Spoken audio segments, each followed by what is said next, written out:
വറഹ്മത്തുള്ളാഹി വബറകാതുഹു. ബിസ്മില്ലാഹിർ റഹ്മാനിർ റഹീം. അൽഹംദുലില്ലാഹി റബ്ബിൽ ആലമീൻ. അസ്സലാത്തു വസ്സലാമു അലാ അഷ്റഫിൽ മഖ്ലൂഖീൻ വഅലാ ആലിഹി വസഹ്ബിഹി അജ്മഈൻ. അമ്മാ ബഅദ്. എൻ്റെ ശബ്ദം ശ്രവിച്ചുകൊണ്ടിരിക്കുന്ന സുന്നി പ്രസ്ഥാന സംഘ കുടുംബങ്ങളെ, മറ്റു ഈ നാട്ടുകാരെ, മറ്റിതര പ്രസ്ഥാന ബന്ധുക്കളെ, എല്ലാവർക്കും ഈ സംഘ കുടുംബത്തിൻ്റെ ഹൃദയം നിറഞ്ഞ വിപ്ലവ അഭിവാദ്യങ്ങൾ നേരുകയാണ്. സലഫിസം ബിദ്അത്താണ് എന്ന ശീർഷകത്തിൽ ഈ വരുന്ന 26-ാം തീയതി വെള്ളിയാഴ്ച അരീക്കോട് മമത ജംഗ്ഷനിൽ വെച്ച് സുന്നി യുവജന സംഘം SYS അരീക്കോട് സോൺ കമ്മിറ്റി സംഘടിപ്പിക്കുന്ന ആദർശ മുഖാമുഖം എല്ലാ യൂണിറ്റുകളിലും 6000-ഓളം വരുന്ന കേരളത്തിലെ SYSന്റെ യൂണിറ്റുകളിൽ നടത്തപ്പെടുന്ന ആദർശ പ്രഭാഷണങ്ങളുടെ സമാപനമെന്നോണം ഓരോ സോണുകളിലും സംഘടിപ്പിക്കപ്പെടുന്ന ആദർശ മുഖാമുഖങ്ങളുടെ ഭാഗമായി അരീക്കോട് സോൺ കമ്മിറ്റി സംഘടിപ്പിക്കുന്ന ആദർശ മുഖാമുഖം ഈ വരുന്ന വെള്ളിയാഴ്ച നടക്കുന്നതായിട്ട് നിങ്ങളെല്ലാവരെയും അറിയിക്കുവാൻ വേണ്ടി ആദർശ സഞ്ചാരം ആണ് ഈ പ്രദേശത്ത് എത്തിച്ചേർന്നിരിക്കുന്നത്. എൻ്റെ പ്രിയപ്പെട്ട സഹോദരന്മാരെ, സുന്നി കൈരളിയുടെ ആധികാരിക ശബ്ദവും ബിദ്അഈ പ്രസ്ഥാനങ്ങളുടെ, വഹാബി പ്രസ്ഥാനങ്ങളുടെ പേടി സ്വപ്നവുമായ അലവി സഖാഫി കൊളത്തൂർ അദ്ദേഹം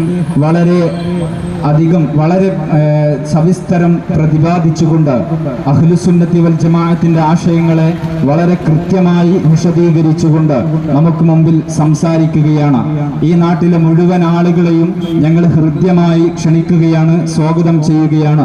വൈകുന്നേരം 4:30 ആരംഭിക്കുന്ന പരിപാടി അത് നമുക്ക് പെർമിറ്റ് അവസാനിക്കുന്നത് വരെ പരിപാടി തുടരുന്നതാണ് ഇൻഷാ അല്ലാഹ്. നിങ്ങൾക്ക് നിങ്ങളുടെ മനസ്സിലുള്ള മുഴുവൻ സംശയങ്ങളും തീരുന്നത് വരെ അവിടെ വന്ന് നിങ്ങൾക്ക് സംശയങ്ങൾ ചോദിക്കാവുന്നതാണ്.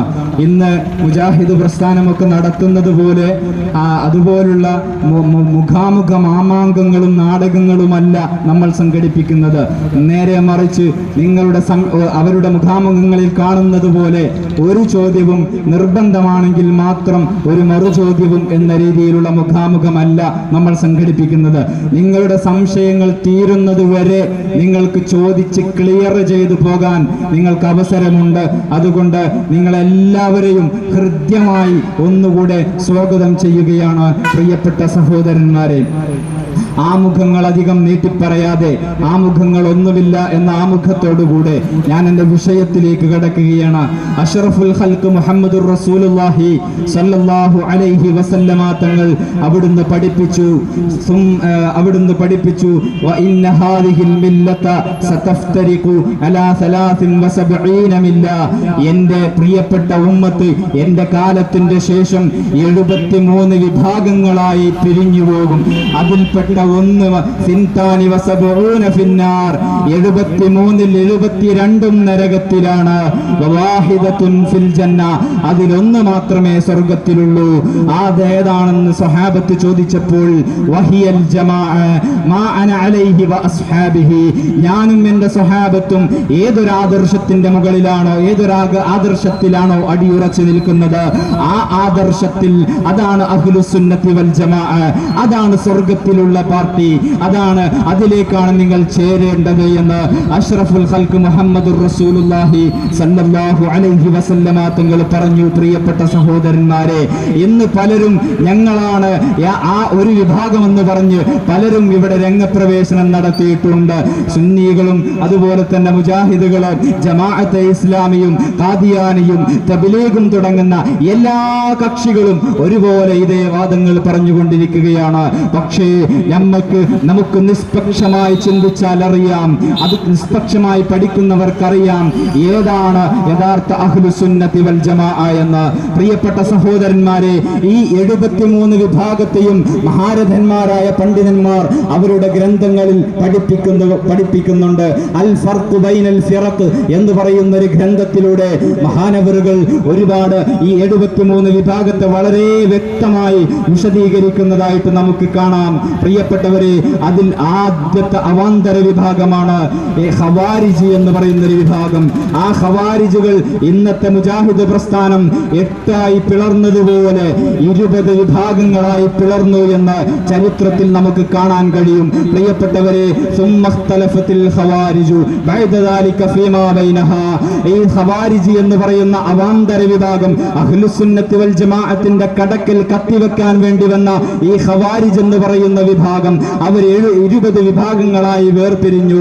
ഫസാറത്ത് മിഖ്ദാറ 20 ഫിർഖ, 20 വിഭാഗങ്ങളായി അവർ മാറി. പിന്നെയോ കുല്ലു വാഹിദത്തിൻ, അതിൽപ്പെട്ട എല്ലാ ഓരോന്നും അങ്ങുമിങ്ങും പരസ്പരം തുകഫിറു സായിറഹ, പരസ്പരം അങ്ങുമിങ്ങും കുഫ്രിയത്തിന്റെ ആരോപണങ്ങൾ ഉന്നയിക്കാൻ തുടങ്ങി. ഒരു കൂട്ടർ പറയും മറ്റേ കൂട്ടർ കാഫിറുകളാണ്, മറ്റേ കൂട്ടർ പറയും ഇവർ മുബത്തദിഅകളാണ്, ഇവർ മുശ്രിക്കുകളാണ് എന്ന് അങ്ങുമിങ്ങും പരസ്പരം പഴിചാരി ഇന്നത്തെ മുജാഹിദ് പ്രസ്ഥാനം അങ്ങുമങ്ങും പരസ്പരം തമ്മിലടിക്കുന്നത് പോലെ അന്ന് ചരിത്രത്തിൽ ഖവാരിജി എന്ന് പറയുന്ന ഒരു വിഭാഗം തമ്മിലടി നടത്തി. പ്രിയപ്പെട്ടവരെ, ഇന്ന് നമ്മൾ നമ്മുടെ ആധുനിക കാലത്തുള്ള മുജാഹിദ് പ്രസ്ഥാനത്തിന്റെ അവർ വഹാബിസത്തിന്റെ ആശയങ്ങളിലേക്ക് നമ്മൾ ചിന്തിക്കുമ്പോൾ ഈ ഖവാരിജും മുഅ്തസിലത്തും കറാമിയത്തും തുടങ്ങിയ ചരിത്രത്തിലുണ്ടായ മുഴുവൻ ആളുകളെയും അവരുമായി ഈ കൂട്ടർക്കൊരു പൊക്കിൽ കൂടി ബന്ധമുള്ളതുപോലെ പ്രിയപ്പെട്ടവരെ നമുക്ക് കാണാൻ സാധിക്കും. അതെന്താണെന്നറിയുമോ? ഈ ഖവാരിജ് വന്നതിന്റെ ശേഷം ആദ്യമായിട്ട് അവർ ചെയ്തത് എന്താണ്? അവര് സ്വഹാബത്തിനെ മുഴുവനും കാഫിറുകളാക്കി മുദ്രകുത്തി, മുശ്രിക്കുകളാക്കി മുദ്രകുത്തി എന്ന പോലെ ഇന്നത്തെ മുജാഹിദ് പ്രസ്ഥാനം പരസ്പരം അങ്ങുമിങ്ങും ഷിർക്കിന്റെയും തൗഹീദിന്റെയും പ്രാർത്ഥനയുടെയും നിർവചനം പറഞ്ഞ് ജിന്നിന്റെയും സിഹ്റിന്റെയും മന്ത്രത്തിന്റെയും അതുപോലെ തന്നെ മറ്റെല്ലാ വിഷയങ്ങളിലും അവർക്ക് പണ്ട് മുതലേ അവർ വിമർശിച്ചു പോന്നിരുന്ന വിഷയങ്ങളെ ഇന്ന് വിസ്ഡം മുജാഹിദ് എന്ന് പറയുന്ന ഒരു വിഭാഗം അവര് അത് തിരുത്തി പണ്ട് സുന്നികൾ പറഞ്ഞിരിക്കൊണ്ടിരിക്കുന്ന തവസ്സുലിലേക്കും ഇസ്തിഗാസയിലേക്കും വിരൽ ചൂണ്ടുന്ന തരത്തിൽ പല ആശയങ്ങളിലേക്കും അവർ പതിയെ പതിയെ തിരുത്തി മുന്നോട്ട് വരികയാണ്. പ്രിയപ്പെട്ടവരെ, ഞാൻ നിങ്ങളുടെ മുമ്പിൽ 1-2 ഉദാഹരണങ്ങൾ കാണിക്കാം. ഇവര് പരസ്പരം കാഫിറുകളാക്കുന്ന തെറിവിളികൾ നടത്തുന്ന ഒരു ഉദാഹരണം ഞാൻ നിങ്ങൾക്ക് കാണിച്ചു തരാം. പ്രിയപ്പെട്ട സഹോദരന്മാരെ, ഒരു മുജാഹിദ് മൗലവി അവര് പരസ്പരം തമ്മിൽ കാഫിറാക്കുന്ന ഒരു രംഗം നിങ്ങളൊന്ന് കേട്ടു നോക്കുക. ഇവർക്ക് ഒരു വിഷയവുമില്ലാത്ത ലാഘവത്തോടുകൂടെ തമ്മിൽ കാഫിറുകളാക്കുന്ന തെറിവിളികൾ നടത്തുന്ന അതൊരു വിഷയമേ അല്ലാത്ത തരത്തിൽ അവർ പരസ്പരം ഭിന്നിപ്പിച്ചുകൊണ്ട് കുഫ്രിയത്തിന്റെ വിളികൾ നടത്തുന്നത് ഒരു മൗലവി നോക്കൂ നിങ്ങൾ. സുന്നികളായ ആളുകൾ അല്ലെങ്കിൽ മുസ്ലിംകളായ ആളുകൾ നിസ്കാരത്തിന്റെ ശേഷം നമ്മൾ ചെല്ലുന്ന 33 സുബ്ഹാനല്ലാഹും അൽഹംദുലില്ലയും അല്ലാഹു അക്ബറും നിങ്ങൾ നിസ്കാരത്തിൽ ചൊല്ലിക്കഴിഞ്ഞാൽ കാഫിറായി പോയി എന്ന് ഒരു മൗലവി പറയുന്നത് നിങ്ങൾ കേൾക്കുക.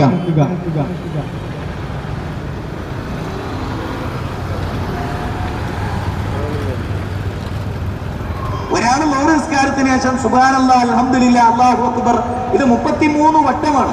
എല്ലാവർക്കും അറിയാം. ലോകത്തൊരു മുസ്ലിമിന് അത് അഭിപ്രായമില്ല. ഒരാള് നമ്മളോട് ചോദിക്കണേ, ഇക്കാക സുബ്ഹാനല്ലാഹ് എന്നതിന്റെ അർത്ഥം എന്താ? ഓ, അള്ളാഹു എത്ര പരിശുദ്ധനാണ്. ആണോ? ആ, അതെ. സുബ്ഹാനല്ലാഹ് എന്ന് പറയുന്നത് നല്ലതാണോ? ആ, നല്ലതാണ്. എന്നാലേ ഞാൻ എല്ലാ ഫർദ് നിസ്കാരത്തിനും 99 വട്ടം ചെല്ലും ഓരോ എന്ന് അയാൾ തീരുമാനിച്ചാലോ അവസ്ഥ കഥ കഴിഞ്ഞു. അയാളെ കഥ കഴിഞ്ഞു. ഞാൻ കഥ കഴിക്കുന്നല്ല, അയാളെ കഥ കഴിഞ്ഞു. ഇസ്ലാമിന് പുറത്തു.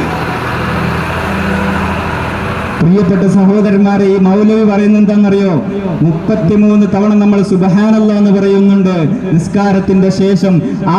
അതൊരാള് ഞാൻ നിസ്കാരത്തിൽ സുബ്ഹാനല്ലാഹ് എന്ന് 33 വട്ടം പറയാമെന്ന് വിചാരിച്ചാൽ, അങ്ങനെ അയാൾ പറഞ്ഞാൽ അത് കഥ കഴിഞ്ഞു, അയാൾ കാഫിറായി. എത്ര ലാഘവത്തോടെയാണ് പറയുന്നത്. ഏറിപ്പോയാൽ അയാളെ നിസ്കാരം ബാത്തിലായി എന്ന് വേണമെങ്കിൽ നമുക്ക് പറയാം. എന്നല്ലാതെ അയാൾ കാഫിറായി എന്ന് പറയാൻ യാതൊരു അവകാശവും ഇല്ല.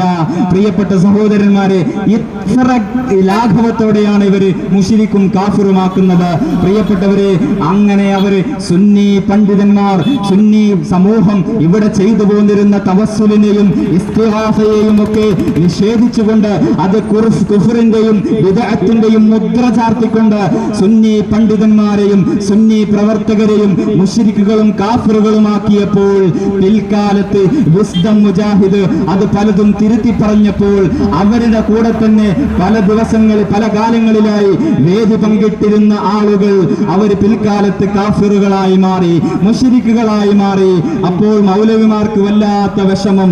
ഈ കാലമത്രയും സുന്നി പണ്ഡിതന്മാരെ അതേ കാഫിറുകളാക്കി തെറിവിളിവർ നടത്തിയവർക്കില്ല ആ സമയത്തില്ലാത്ത വിഷമം. പ്രിയപ്പെട്ടവരെ, അവര് തമ്മിൽ പരസ്പരം മുശ്രിക്കുകളും കാഫിറുകളുമാക്കി വിളി തുടങ്ങിയപ്പോൾ ആ മൗലവിമാര് പറയുന്നത് നിങ്ങളൊന്ന് കേട്ടു നോക്കുക.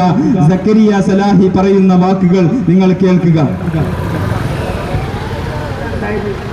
എന്നെ പുറത്താക്കിയത് എനിക്ക് പ്രശ്നമില്ല, ഞാൻ പുറത്തു നിൽക്കാൻ റെഡിയാണ്. പക്ഷേ തീർച്ചയായിട്ടും പുറത്താക്കി, അതൊരു സഹിക്കാൻ കഴിയാത്ത കാര്യം.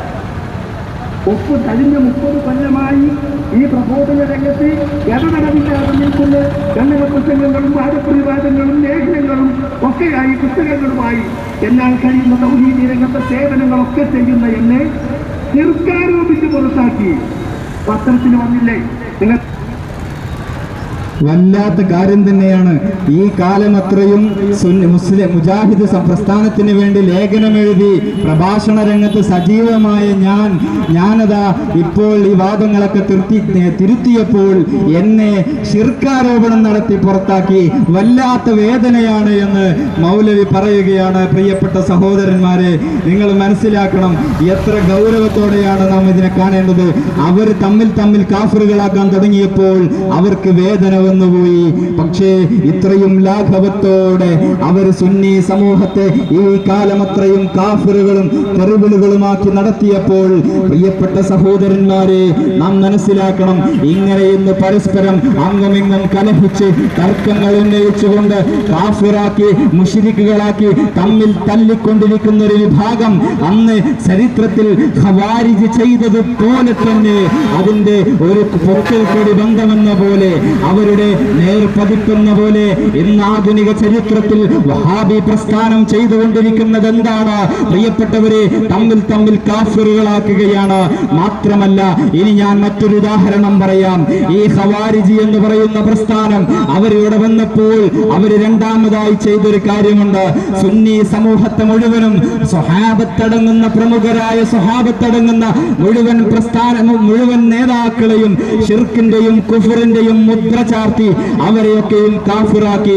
അവരെ കൊലപാതകം ചെയ്യുവാൻ പോലും മടിക്കാത്ത, രക്തച്ചൊരിച്ചിൽ നടത്താൻ മടിക്കാത്ത, തലവെട്ടാൻ മടിക്കാത്ത, രുധിരം ചിന്താൻ രക്തച്ചൊരിച്ചിൽ ഒഴിക്കാൻ മടിക്കാത്ത ഈ ഖവാരിജ് പ്രസ്ഥാനത്തിന്റെ അതേ തനിപ്പകർപ്പ് നമുക്കറിയാം. ഇബ്നു അബ്ദുൽ വഹാബ് എന്ന് പറയുന്ന മനുഷ്യൻ, നജ്ദിൽ നിന്ന് പിറവി കൊണ്ട മനുഷ്യൻ, അദ്ദേഹം ഈ വഹാബി പ്രസ്ഥാനത്തെ ഇവിടെ പടുത്തുയർത്തിയ സമയത്ത് അദ്ദേഹം ചില രാഷ്ട്രീയപരമായ താല്പര്യങ്ങൾക്ക് വേണ്ടി വഹാബിസത്തെ ഇമ്പോർട്ട് ചെയ്തതാരാണ്? അതിനിവിടെ പ്രൊഡക്റ്റ് ചെയ്തത്, അതിന്റെ പ്രൊഡക്ഷൻ എവിടെ നിന്നാണ്? അത് ബ്രിട്ടൻ എന്ന് പറയുന്ന രാഷ്ട്രമാണ്. ഞാൻ വെറുതെ പറയുന്നതല്ല. അതെ, നമുക്ക് സ്വീകാര്യോഗ്യമായ ഒതന്റിക്കൽ ഓതറൈസ്ഡ് ആയിട്ടുള്ള റഫറൻസുകളിൽ നിന്ന് നമുക്ക് വായിക്കുവാൻ കഴിയും. പ്രിയപ്പെട്ട സഹോദരന്മാരെ, സദ്ദാം ഹുസൈൻ ഇവിടെ ഭരണം നടത്തിയ, ഇറാഖിൽ ഭരണം നടത്തിയ കാലത്ത് അദ്ദേഹം നടത്തിയ ഒരു പഠനം, അദ്ദേഹം നേതൃത്വം കൊടുത്ത അദ്ദേഹത്തിന്റെ ഒരു സംഘം നടത്തിയ ഒരു പഠനം, ആ പഠനത്തിൽ അദ്ദേഹം പറയുന്നുണ്ട്, Abdul Wahab approached to fulfil a Britain plan. അതെ, ബ്രിട്ടൻ എന്ന് പറയുന്ന രാഷ്ട്രത്തിന്റെ രാഷ്ട്രീയപരമായ ചില താല്പര്യങ്ങൾ അത് സമ്പൂർത്തീകരിക്കുന്നതിന് വേണ്ടി ഇബ്നു അബ്ദുൽ വഹാബിനെ ബ്രിട്ടൻ എന്ന് പറയുന്ന രാഷ്ട്രം അപ്രോച്ച് ചെയ്തു. എന്നിട്ട് provided that British will protect him with money and arms. അവർക്ക് വേണ്ടോളം സമ്പത്തും അതുപോലെ തന്നെ വേണ്ടോളം പണവും നൽകി അവരെ പ്രൊട്ടക്ട് ചെയ്യും. അതുപോലെ തന്നെ and to give him a small emirate in the outskirts of the Najd. Najd എന്ന് പറയുന്ന ഇന്നത്തെ യമാമയിലെ, ഇന്നത്തെ സൗദി അറേബ്യയിലെ റിയാദിലെ നജ്ദ് എന്ന് പറയുന്ന സ്ഥലത്തിന്റെ പരിസരങ്ങളിലായി നിങ്ങൾക്ക് ഞാനൊരു എമിറേറ്റ് തന്നെ നിങ്ങൾക്ക് തരാമെന്ന് ബ്രിട്ടൻ പറഞ്ഞപ്പോൾ അങ്ങനെ അധികാരക്കൊതിയനായ ഇബ്നു അബ്ദുൽ വഹാബ് അദ്ദേഹം ഈ ഒരു നിബന്ധനയുടെ പേരിൽ ബ്രിട്ടൻ മുന്നോട്ട് വെച്ച നിബന്ധന എന്താണ്? ആ നിബന്ധന എന്നറിയുമോ? പക്ഷേ ഒരു കണ്ടീഷൻ ഉണ്ട്. അണ്ടർ ദ ഫോളോവിംഗ് കണ്ടീഷൻ, ഒരൊറ്റ നിബന്ധന. എന്ത് വേണം? നിങ്ങൾക്ക് ഞങ്ങൾ ഈ ഭരണം എഴുതി തരണമെങ്കിൽ, നിങ്ങൾക്കൊരു രാഷ്ട്രം ഞങ്ങൾ സ്ഥാപിച്ചു തരണമെങ്കിൽ നിങ്ങൾ എന്ത് ചെയ്യണം? Justify killing them and robbing their money. നിങ്ങൾ എന്ത് ചെയ്യണം?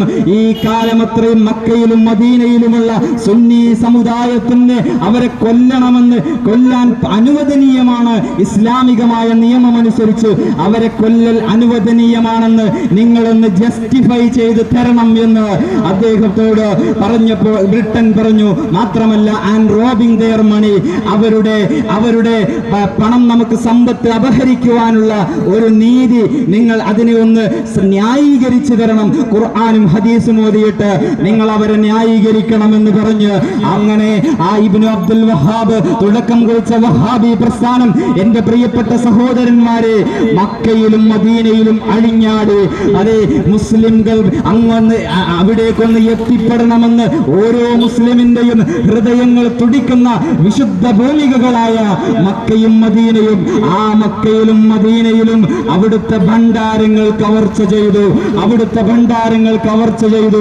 സ്വർണവും വെള്ളിയും അടങ്ങുന്ന, രത്നവും അടങ്ങുന്ന അവിടുത്തെ സാധനങ്ങൾ അവർ കവർച്ച ചെയ്തു.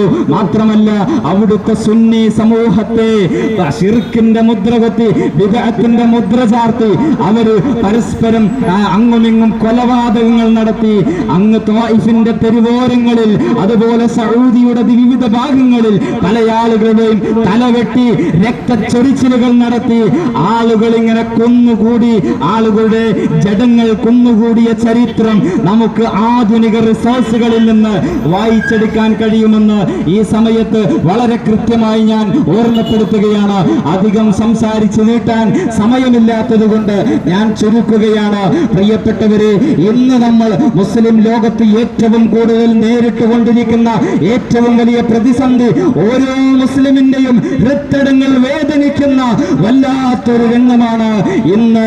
അത് ഇസ്രയേൽ ജനത ഫലസ്തീനികളോട് ചെയ്തുകൊണ്ടിരിക്കുന്ന ക്രൂരത എന്താണ് നിങ്ങൾ മനസ്സിലാക്കണം. അവിടെ പാവപ്പെട്ട പിഞ്ച് പൈതങ്ങള് അവരിങ്ങനെ കൊല വിളിച്ച് എന്തിലധികം പറയണം, ഹോസ്പിറ്റലുകളിലേക്ക് പോലും ബോംബറുകൾ അയച്ചുവിടുന്ന ഇസ്രയേലി ക്രൂരതകള് ഓരോ മുസ്ലിമിന്റെയും, മുസ്ലിം എന്നല്ല ഏതൊരു വ്യക്തിയുടെയും, മനസാക്ഷിത്വമുള്ള ഏതൊരു മനുഷ്യന്റെയും ഹൃദയത്തിന്റെ അകത്ത് വേദന കൊള്ളിക്കുന്ന കാര്യമാണ്. ഇന്ന് ഇസ്രയേൽ കടും കിരാതമായ ക്രൂരതകള് അവരഴിച്ചു വിട്ടുകൊണ്ടിരിക്കുന്നത്. ആരാണ് ഇതിന് ഉത്തരവാദികള്? പ്രിയപ്പെട്ടവരെ, ചരിത്രം പഠിക്കൂ, ആധുനിക സോഴ്സുകൾ നിങ്ങൾ പരതൂ, ഗൂഗിൾ നിങ്ങൾ അന്വേഷിക്കൂ, അതേ റിസർച്ച് പഠനങ്ങൾ നിങ്ങൾ കണ്ടെത്തൂ, അതുപോലെ തന്നെ ഗവേഷണ പഠനങ്ങളിൽ ആഴത്തിലൂളിയിട്ട് നിങ്ങളൊന്ന് പഠിച്ചു നോക്കൂ. എന്താണ് ഇവിടെ സംഭവിച്ചത്? ഇന്ന് ഫലസ്തീൻ ജനതയ്ക്ക് അവരുടെ കിടപ്പാടം നഷ്ടപ്പെടുവാനുള്ള കാരണം ആരാണ്? അതിന് കാരണങ്ങളായി പ്രവർത്തിച്ചത്? പ്രിയപ്പെട്ടവരെ, ഞാൻ വെറും വാക്ക് പറയുന്നതല്ല. ആദ്യമായി ഈ സൗദി ഭരണം സ്ഥാപിക്കപ്പെട്ടപ്പോൾ അവിടുത്തെ അബ്ദുൽ അസീസ് രാജാവ് അദ്ദേഹം ഭരണത്തിൽ വന്നപ്പോൾ അദ്ദേഹം ബ്രിട്ടനുമായി ധാരാളം കത്തിടപാടുകൾ നടത്തിയ മനുഷ്യനാണ്. അദ്ദേഹം ബ്രിട്ടന്റെ ഓശാരമായി അവർക്ക് കൊടുത്ത രാഷ്ട്രമാണ് സൗദി എന്ന് പറയുന്ന കിങ്ഡം ഓഫ് സൗദി അറേബ്യ. പ്രിയപ്പെട്ടവരെ, ആ രാഷ്ട്രം ഇസ്രയേൽ ജനതയ്ക്ക്, ജൂതന്മാർക്ക് ഇസ്രയേൽ എന്ന് പറയുന്ന രാഷ്ട്രം എഴുതി കൊടുക്കുന്നതിന് ഞങ്ങൾ മുസ്ലിം സമൂഹത്തിന് യാതൊരു പ്രശ്നവുമില്ല എന്ന് കത്തിലെഴുതി അറിയിച്ച ആളുകളാണ് വഹാബി രാഷ്ട്രം. പ്രിയപ്പെട്ടവരെ, ഞാൻ കൂടുതൽ പറയുന്നില്ല. നിങ്ങൾക്ക് ഓരോ സോഴ്സുകളും പഠിച്ചാൽ വളരെ കൃത്യമായി നിങ്ങൾക്ക് ബോധ്യപ്പെടും. ഇന്നും ബ്രിട്ടന് വേണ്ടി അതേ സൗദി അറേബ്യ എഴുതിയ കത്തുകൾ നമുക്ക് വെബ്സൈറ്റുകളിൽ ലഭ്യമാണ്. അതിന്റെ PDF ഒറിജിനൽ ലിഖിതമായ രേഖയിൽ കയ്യെഴുത്ത് പ്രതി തന്നെ നമുക്ക് രേഖകളിൽ ലഭ്യമാണ്. നിങ്ങൾ അതെടുത്ത് പരിശോധിക്കൂ, അതെടുത്ത് വായിക്കൂ, എന്നിട്ട് നിങ്ങൾ മനസ്സിലാക്കൂ. ഞാനിവിടെ മൈക്ക് കെട്ടി വെറുതെ വെറും വാക്ക് പറയുന്നതല്ല, പഠിച്ചിട്ട് പറയുന്നതാണ്. നിങ്ങൾക്ക് റെഫറൻസിന് വേണമെങ്കിൽ ഉപയോഗിക്കാം. പ്രിയപ്പെട്ട സഹോദരന്മാരെ, ഇങ്ങനെ ചരിത്രത്തിൽ കടന്നു വന്ന മുഅ്തസിലത്തി എന്ന് പറയുന്ന അതേ ഖവാരിജി എന്ന് പറയുന്ന ആ വിഭാഗത്തിന്റെ അനന്തരാവകാശികൾ എന്ന തരത്തില് ഈ രാജ്യത്ത് ഇവിടെ ഇന്ന് നോക്കൂ, നിങ്ങൾ ആധുനിക ചരിത്രം നിങ്ങൾ പഠിക്കൂ, നിങ്ങൾ സലഫി ഭീകരതയെ കുറിച്ച് പഠിക്കൂ, ആധുനിക റിസോഴ്സുകൾ പഠിക്കൂ, ആഗോള സലഫിസത്തെ കുറിച്ച് പഠിക്കൂ.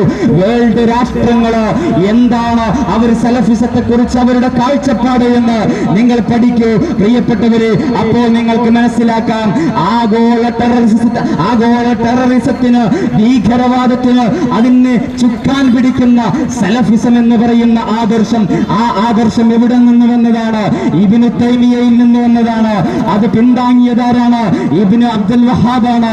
അവരുടെ ആശയങ്ങളാണ് ഇന്ന് ഇസ്ലാം ഭീകരതയും ISIS-ഉം അതുപോലെ അൽ-ഖായിദയും അടങ്ങുന്ന ഭീകര സംഘടനകൾ മുറുകെ പിടിക്കുന്നത്. അവരുടെ ലഘുലേഖകളിൽ അവർ പുറത്തിറക്കുന്നത് ഈ ഇബ്നു അബ്ദുൽ വഹാബിന്റെ വാക്കുകളാണ്, അതുപോലെ തന്നെ ഇബ്നു തൈമിയയുടെ വാക്കുകളാണ്. എന്റെ പ്രിയപ്പെട്ട സഹോദരന്മാരെ, നിഷ്പക്ഷമായി നിങ്ങൾ പഠിക്കണം. രണ്ടാമതായി ഇസ്ലാമിക ചരിത്രത്തില് 73 വിഭാഗങ്ങൾ ഉണ്ടായപ്പോൾ അതിൽ രണ്ടാമത്തെ പ്രധാനപ്പെട്ട കക്ഷിയാണ് മുഅ്തസിലത്ത് എന്ന് പറയുന്ന ഒരു വിഭാഗം. ആ മുഅ്തസിലത്ത് എന്ന് പറയുന്ന വിഭാഗം എന്താണ് ഇവിടെ ചെയ്തത്? നേരത്തെ ഖവാരിജ് ചെയ്തതുപോലെ തന്നെ ഇന്ന് ഏതൊക്കെ ബിദ്അഈ കക്ഷികള്, അവർക്കൊന്നും അടിസ്ഥാനപരമായി നിലനിൽപ്പില്ല. അതാണ് ചരിത്രം ഇവിടെ തെളിയിച്ചത്.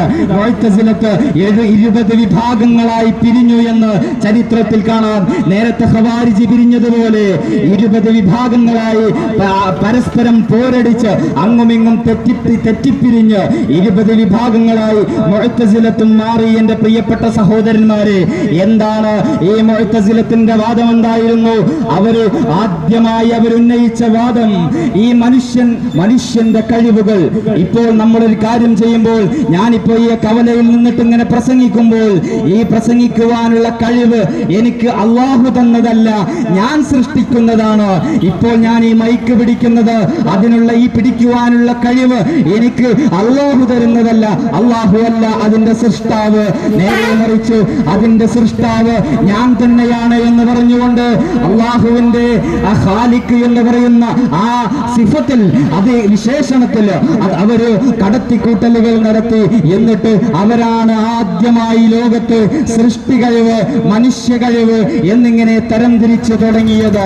പ്രിയപ്പെട്ട സഹോദരന്മാരെ, നിങ്ങൾ മനസ്സിലാക്കണം. വഹും യഅ്തഖിദൂന തഫറുദൽ അബ്ദി ബിഖൽഖി അഅമാലിഹി.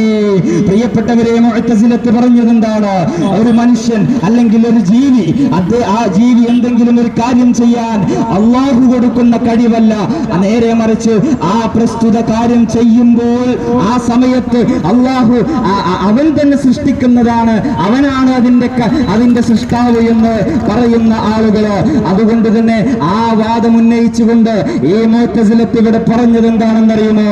ഇവിടെ കറാമത്ത് ഈ കാലമത്രയും സുന്നി സമൂഹം അസ്ഹാബി കന്നുജൂം, എന്റെ നക്ഷത്ര തുല്യരായ സ്വഹാബത്ത് എന്ന് മുത്തുനബി വിശേഷിപ്പിച്ച ആ സ്വഹാബത്ത് മുതൽ ചെയ്തു പോരുന്ന തവസ്സുലും ഇസ്തിഗാസയും അതുപോലെ തന്നെ മുഴുവൻ ആത്മീയ മൂല്യങ്ങളും അതിനെയെല്ലാം ഇവർ നിഷേധിച്ചു. കാരണം അതൊക്കെ മനുഷ്യ കഴിവിന്റെ അപ്പുറത്തുള്ള കാര്യമാണ്. ഒരു മനുഷ്യന് ചെയ്യാവുന്ന കാര്യങ്ങൾ അത് അവന് സൃഷ്ടിക്കാൻ കഴിയുന്ന കാര്യങ്ങളാണ്, അത് മാത്രമേ അവന് ചെയ്യാൻ കഴിയൂ. അതുകൊണ്ട് നിങ്ങൾ ഔലിയാക്കന്മാരെ വിളിച്ച് സഹായം അർത്ഥിച്ചാൽ അത് ബിദ്അത്ത്, അത് ശിർക്കാണ്, നിങ്ങൾ കാഫിറായി പോയി എന്ന് അവർ പറയുന്നു. പ്രിയപ്പെട്ടവരെ, അതിന്റെ മൂലമായ കാരണം ഇതാണ്. പ്രിയപ്പെട്ടവരെ, ഇന്ന് ആ മുഅ്തസിലത്തിന്റെ അതേ ആശയം ഇവിടെ പിന്തുടർന്നുകൊണ്ട് പ്രിയപ്പെട്ട പ്രിയപ്പെട്ട സഹോദരന്മാരെ, ഇന്നത്തെ വഹാബികൾ അവര് പറഞ്ഞു എന്താണ് ഇവിടെ ഈ മനുഷ്യന്റെ കഴിവുകൾക്ക് ഭൗതികം അഭൗതികം, അതുപോലെ മനുഷ്യ കഴിവ് സൃഷ്ടി കഴിവ് എന്നിങ്ങനെ തരംതിരിവ് നടത്തിയതാരാണ്?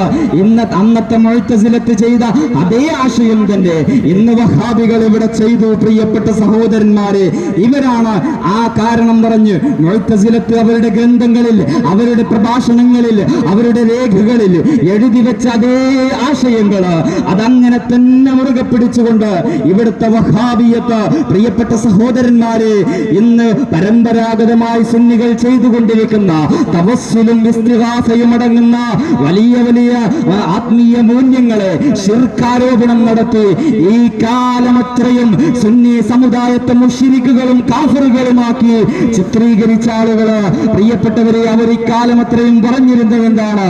സിഹിർ ഫലിക്കുകയില്ല, അത് ഫലിക്കുമെന്ന് വിശ്വസിച്ചാൽ അത് ശിർക്കാണ്. കാരണം എന്ത്? അത് അഭൗതികമായ കാര്യമാണ്, മനുഷ്യ കഴിവിന്റെ അപ്പുറത്തുള്ള കാര്യമാണ്. അത് ചെയ്താൽ ഫലിക്കുമെന്ന് വിശ്വസിക്കൽ ശിർക്കാണ് എന്ന് പ്രിയപ്പെട്ട സഹോദരന്മാരെ ഈ വഹാബിയത്ത് ഇവിടെ പഠിപ്പിച്ചു. അതിന്റെ തന്നെ ആശയം മുറുകെ പിടിച്ചുകൊണ്ട് കണ്ണേറിൽ വിശ്വസിച്ചാൽ അത് ശിർക്കാണ്. അതുപോലെ തന്നെ ബറക്കത്ത്, മഹാന്മാരുടെ ബറക്കത്ത് ലഭിക്കുമെന്ന് വിശ്വസിച്ചാൽ അത് അഭൗതികമായ മാർഗത്തിലുള്ള സഹായമായതുകൊണ്ട് തന്നെ അതും ശിർക്കാണ്. അതുപോലെ തന്നെ ഉറുക്ക് കെട്ടൽ ശിർക്കാണ്, മന്ത്രം ചൊല്ലൽ ശിർക്കാണ്, ഏലസ് കെട്ടൽ ശിർക്കാണ്. എല്ലാം ശിർക്കിന്റെ മുദ്ര ചാർത്തിയ ആളുകള്. പ്രിയപ്പെട്ട സഹോദരന്മാരെ, നിങ്ങളൊരു കാര്യം മനസ്സിലാക്കണം, ഒരു പ്രസ്ഥാനത്തെ നമുക്ക് വിലയിരുത്തണമെങ്കിൽ ആ പ്രസ്ഥാനം എത്രത്തോളം അടിസ്ഥാനപരമാണ്, അവരുടെ ആശയങ്ങൾ എത്ര കൃത്യമാണ് എന്ന് നമുക്ക് മനസ്സിലാക്കണമെങ്കിൽ അവരുടെ പഠനങ്ങൾ നമുക്ക് നോക്കിയാൽ മതി. അവരെത്രത്തോളം ചരിത്രത്തിൽ തിരുത്തലുകൾ നടത്തിയിട്ടുണ്ട് അത് മാത്രം പരിശോധിച്ചാൽ മതി.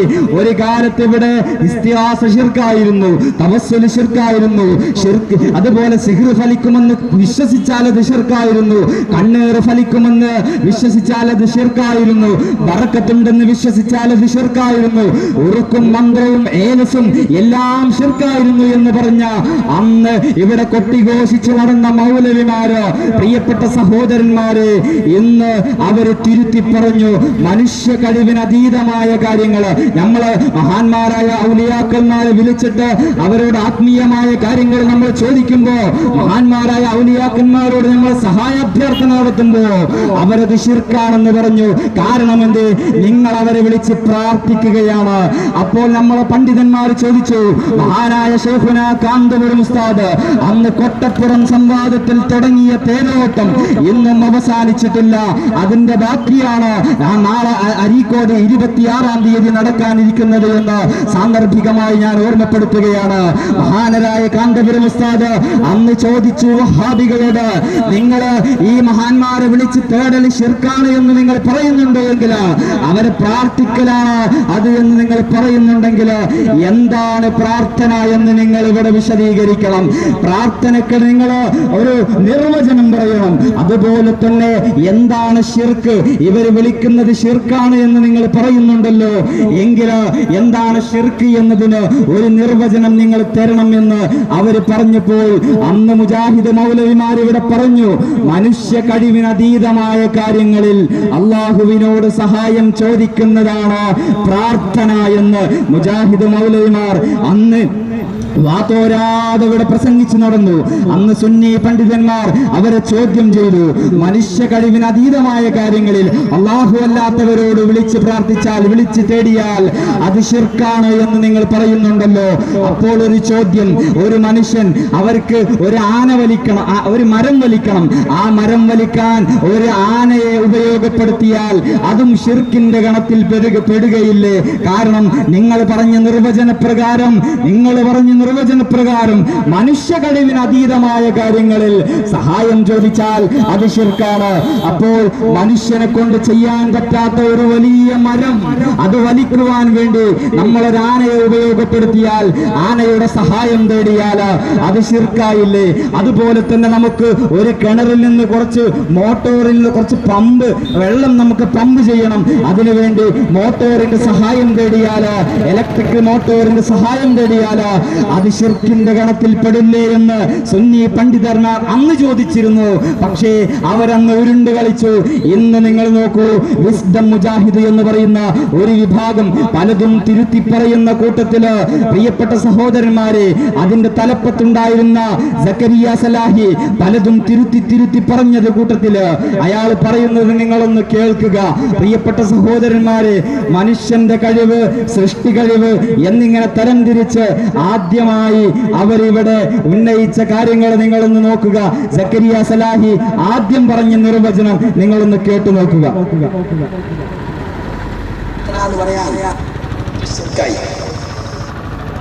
ആരോട് സഹായം തേടിയാലും ശിർക്കാണ്. അപ്പോ